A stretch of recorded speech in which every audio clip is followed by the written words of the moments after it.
a job, like I said, on that new heat core, and actually radiant heat they have. This is what the system looks like. That's baseboard heating here. This is kitchen and bathroom radiant heat. That's your mixing valve. We diagnosed a bad circulator pump, a bad pressure reducing valve, and a bad zone valve that we're going to be replacing.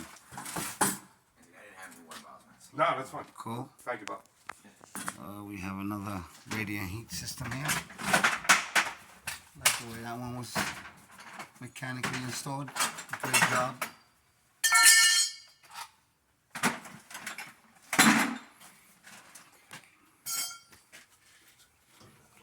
We'll get back to you when it's all done.